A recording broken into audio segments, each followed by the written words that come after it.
ही जी चर्चा सुरू झाली आज सकाळी सुरू झाली की विरोधी पक्ष नेता कोण होणार, कधी होणार, काय होणार, मला वाटतं सगळ्यात महत्वाचं म्हणजे कधी होणार हा एक विषय आहे. महाराष्ट्रासारख्या राज्यामध्ये एवढं निवडणुका झाल्यानंतर निवडणूक आयोगाच्या आशीर्वादानं बहुमताचं सरकार बसलेलं आहे आणि तरी नेमकं कोणाला घाबरतायत हे, कशाला घाबरतायत हे? विरोधी पक्ष नेता वरच्या हाऊसमध्ये असेल किंवा खालच्या हाऊस म्हणजे आमच्या विधानसभेत असेल किंवा विधान परिषदेत असेल, दोन्हीकडे नसताना सरकारला नेमकी कशाची भीती आहे?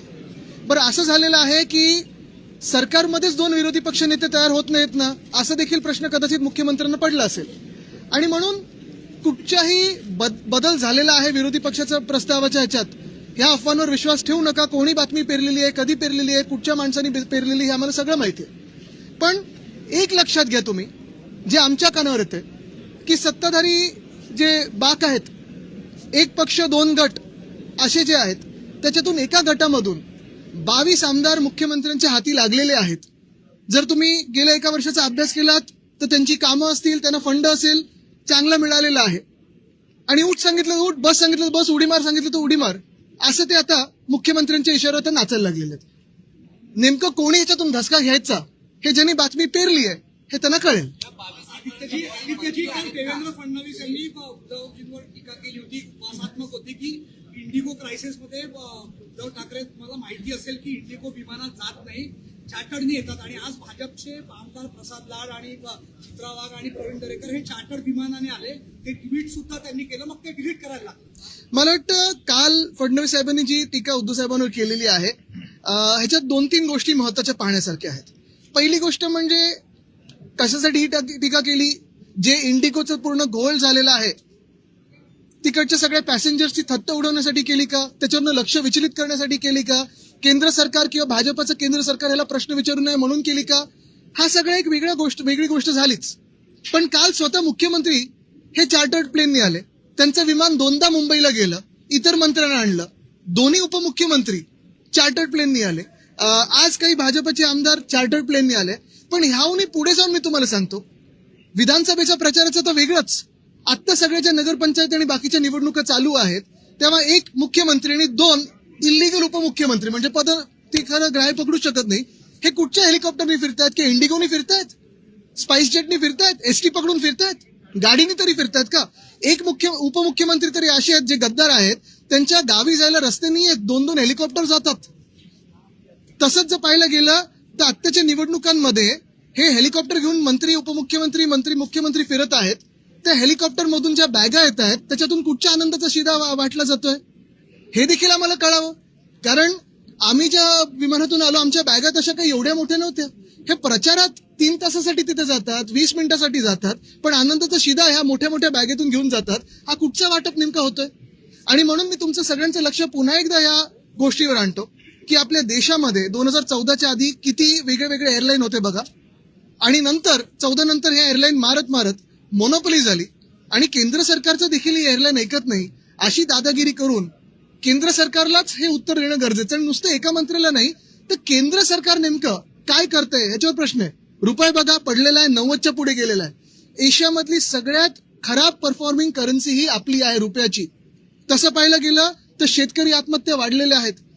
परवा देखील आमचे जे खासदार आहेत ओमराजेजी, त्यांना उत्तर आलेलं आहे की महाराष्ट्र शासनाकडून प्रस्ताव आला नव्हता, आता आल्यानंतर म्हणजे हे सगळं उत्तर आल्यानंतर आता प्रस्ताव पाठवलाय कर्जमुक्ती किंवा जी काही मदत असेल ती. म्हणजे एका बाजूला साफ लोकांबरोबर खोटं बोलायचं आणि दुसऱ्या बाजूला थट्टा करून लोकांचं लक्ष विचलित करायचं, ही त्यांची प्रवृत्ती. एक मिनिट, मराठी पूर्ण होऊन हिंदी करूया.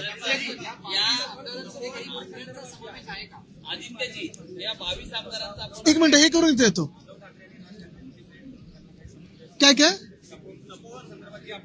बघा, याच्यात गैरसमज म्हणजे तपोवन नाशिकमध्ये, मग आता मी ऐकलं ठाण्यामध्ये 700 झाडं ते मेंटल हॉस्पिटल आहे तिथे, परत मुंबईमध्ये संजय गांधी नॅशनल पार्क, हे देखील त्यांनी आता जिथे मंत्र्यांचे बंगले आहेत, तुम्हाला माहिती आहे येऊरमध्ये कोणाचे बंगले आहेत, ते छाटायला जाणार. त्याचा वेगळा एक मॅप बनवतात, प्लॅन बनवतात.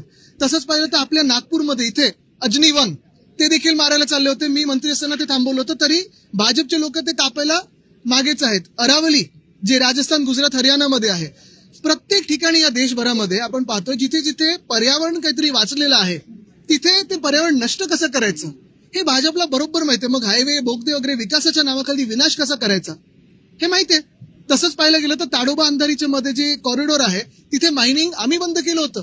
मायनिंग कशाला सुरू करताय तुम्ही तिथे? मेळघाटची वाट लावायचं कशाला हात घालताय? वेस्टर्न घाट्स मध्ये सह्याद्री जो आपला पूर्ण पर्वतमाळा आहे तिथे देखील ना मायनिंग सुरू करायचंय. एकंदर कुठेही पर्यावरण चांगलं ठेवायचंच नाही, जगू शकतच नाही कोणी, अशी परिस्थिती करून ठेवायची. 22 आमदारांमध्ये ज्या 22 आमदारांचा आपण उल्लेख केलेला आहे किंवा त्यामध्ये काही मंत्री आहेत त्यांना नेमकं कोण लीड करत आहे? बघा त्या 22 आमदारांमध्ये मी असं कोणतरी व्हाईस कॅप्टन म्हणून स्वतःला म्हणतात सुद्धा, यांचे काय उद्योग धंदे चालतात हे मला माहित नाही.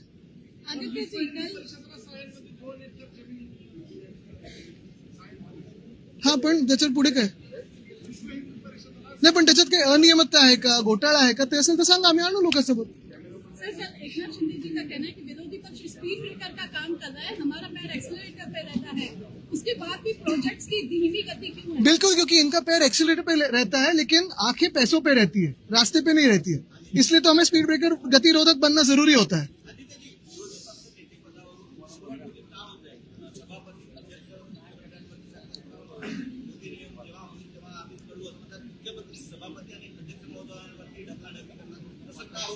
आता तुम्ही टोलवा टोलवीचा विषय घेतलाय, पण यांचं सगळी झोलवा झोलवी चालते, ते थांबवण्यासाठी त्यांना आम्ही थांबू अशी भीती वाटते.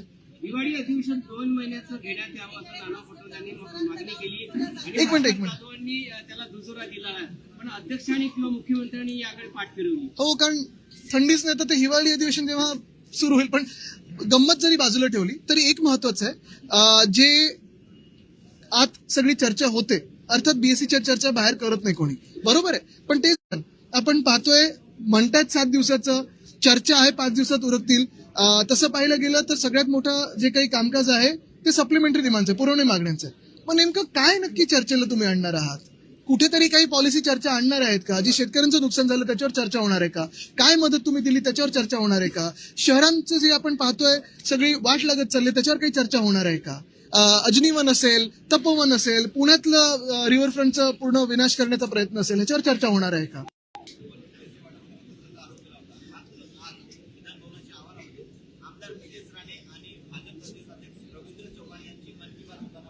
बघा, मी त्यांच्या अंतर्गत विषयावर बोलणार नाही, पण शिवसेना ही एकच आहे आणि शिवसेना उद्धव बाळासाहेब ठाकरे पक्ष हा एकच आहे.